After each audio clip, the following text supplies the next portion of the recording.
দেখুন বন্ধুরা, এই গাজরটা আমি গ্রেট করে নিচ্ছি। আজকে সীমাস কিচেন অ্যান্ড লাইফস্টাইলে রান্নাবান্না কিছুই হবে না, অন্যরকম একটা শীতের সবজি আর পনির দিয়ে আমি মোমো তৈরি করে দেখাবো। ছেলে মেয়েদের আবদারে এই খাবারটা আমি বানাচ্ছি, আর আমি দেখলাম যে ওদের আবদারে যখন বানাচ্ছি বন্ধুদের সঙ্গে ওটা শেয়ার করে দিই। তা আপনারা দেখতে থাকুন যে আমি কিভাবে খুব সহজে এই মোমোটা তৈরি করব।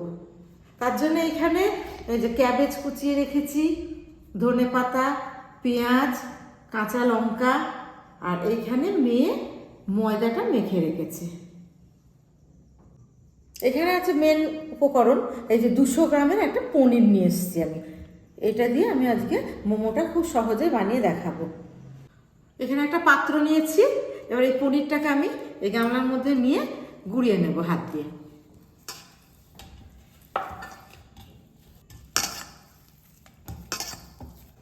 পনিরটা গুঁড়ো করা হয়ে গেছে। এবার আমি এই সবজিগুলোকে কড়াইয়ে অল্প তেল দিয়ে ফ্রাই করে নেব। হয়ে গেছে, সবজিগুলোকে আমি হালকা করে ভেজে নিচ্ছি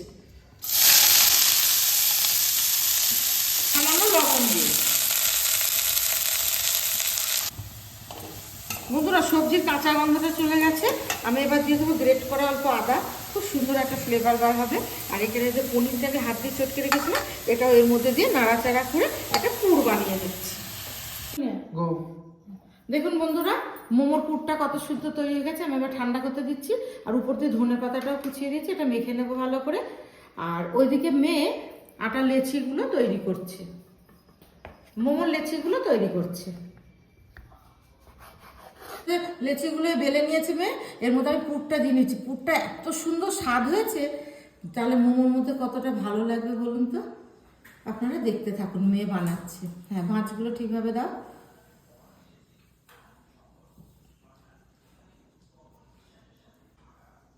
দেখুন বন্ধুরা, মোমোর শেপটা কতটা সুন্দর হয়েছে।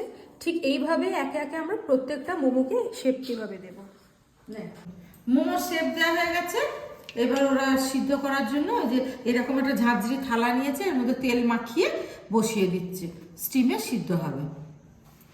এবার এই ঝাঁঝরিটার উপরে আমরা মোমোগুলোকে রেখে জলের উপর দিয়ে মোমোটাকে আমরা সিদ্ধ করতে দেব। এবার স্টিমে সিদ্ধ করতে দেবো।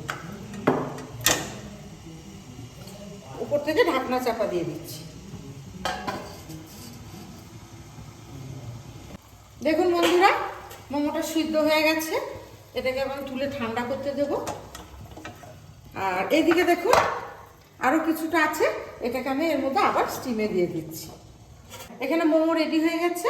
এখানে চিলি সুইট সস আছে। আর আমরা এইটা এখন আমার ছেলেমেয়েরা খুব মজা করে খাবে। আর আমি তো প্রথমেই বললাম যে আর একটা এটা সিদ্ধ করতে দিয়েছি, হচ্ছে। আর আপনারা কারা কারা বাড়িতে এইভাবে মোমো বানিয়ে খেতে ভালোবাসেন আমাকে অবশ্যই কমেন্টে জানাবেন। আমরা এই পনির মোমো বানাতে গিয়ে খুব এনজয় করলাম, আপনারাও আশা করি এভাবে বানাতে গিয়ে এনজয় করবেন। খুব একটা কষ্ট হলো না, কিন্তু আমরা খুবই আনন্দ করলাম। আপনাদের সঙ্গে আবার দেখা হবে নতুন একটা মজাদার খাবার নিয়ে, নতুন ভিডিওর সঙ্গে।